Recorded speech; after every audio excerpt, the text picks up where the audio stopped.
je n'ai jamais dit un mensonge. Je ne dis pas que je suis parfait, mais je ne dis pas de mensonge. Quand je commence par dire quelque chose, c'est que il y a matière à inquiétude. C'est qui le propriétaire de Bénin Control?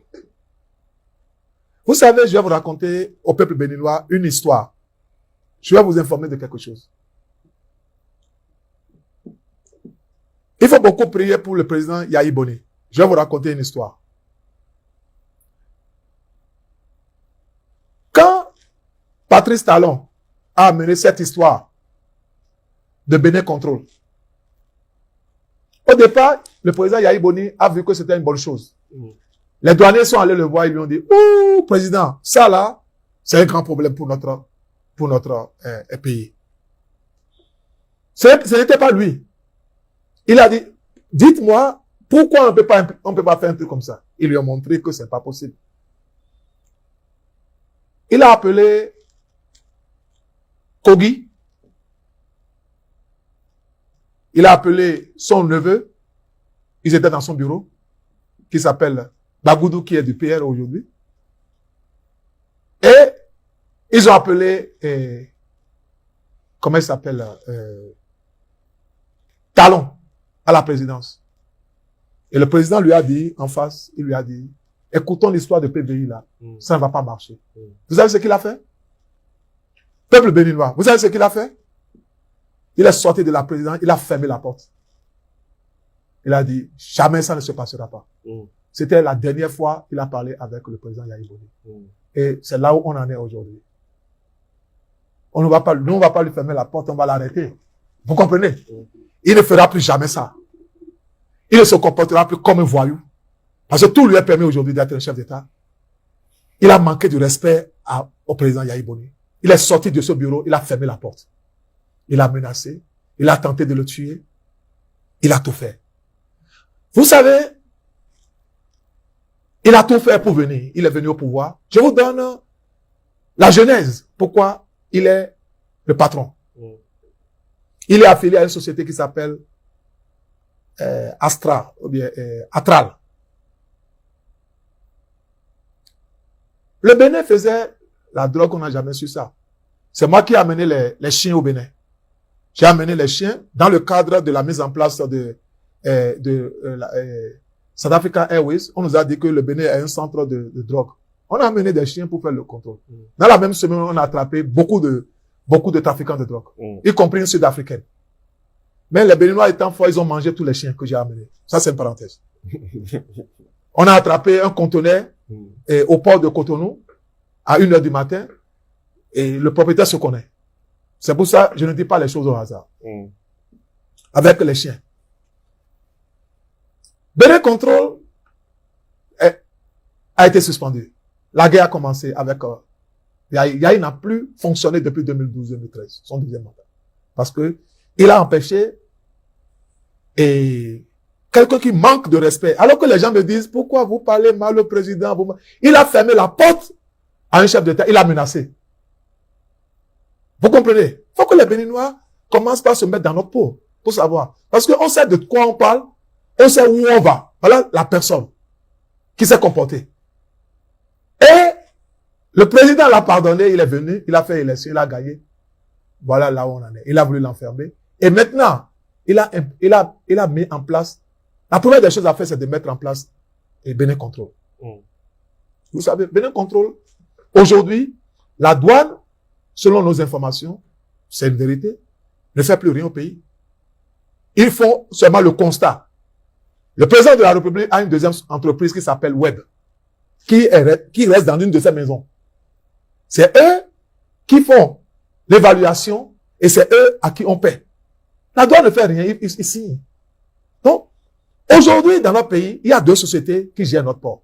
Et maintenant, il amène ses amis qui gèrent le port de Hanvest.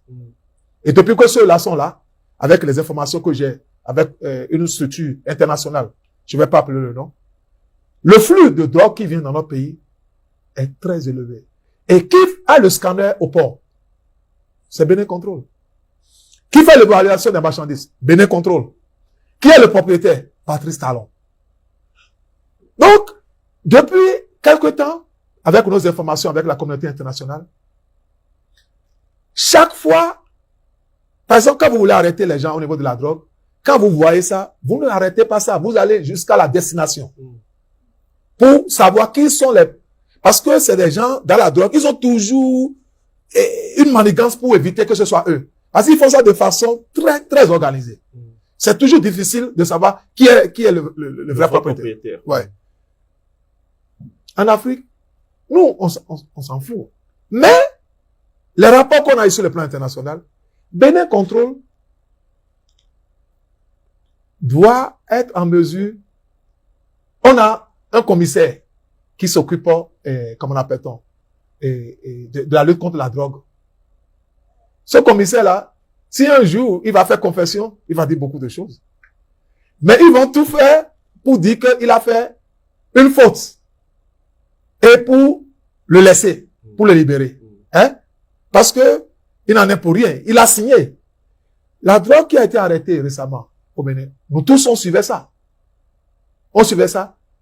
Depuis, mais avant, mais on nous a donné les informations. On nous a dit, la distance, ne parle pas, on va suivre ça. Les gens sont allés, ils ont pris leur vol, ils sont allés au Bénin. Ce n'est pas le gouvernement béninois qui les a arrêtés. C'est une structure internationale. Parce qu'ils ont déjà fait le transbordement. Vous comprenez? Pourquoi est-ce que le Bénin Contrôle n'a pas eu n'a pas pu détecter ça? Et c'est de l'extérieur que les gens se rendent compte qu'il y a des produits dans les conteneurs. Deux, c'est la présidence qui a donné l'ordre au ministre de la Justice de libérer les deux blancs-là. C'est un ordre de la présidence. Et je sais la personne qui a passé le message. Ça veut dire que c'est la présidence maintenant qui gère, qui libère,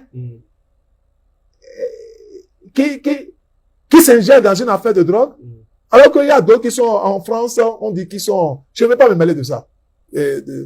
À Javon, tout ça. Je ne vais pas me mêler de ça. Je ne vais pas être... Mais, ce qui m'intrigue dans ça, dans le cadre de monsieur Ieto, le PDG de Sonibes, en tant que responsable politique, en tant que banquier, pour moi, je vais la quitter. Je vais la quitter. Parce que le gars a un conteneur, les gens qui lui ont envoyé ça, ils sont là. On les a laissés partir. Pourquoi le gars est en prison?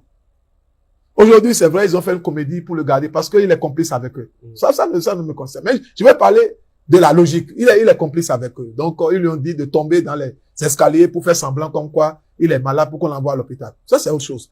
Mais, la réalité est que ce monsieur, quand vous l'appelez, vous allez lui demander quoi? Les gens qui ont mené le conteneur, vous les avez laissés partir. Ils sont déjà partis. Le ministre de la Justice n'a pas démissionné. Dans un grand pays, si c'était la France, les États-Unis, le président doit démissionner.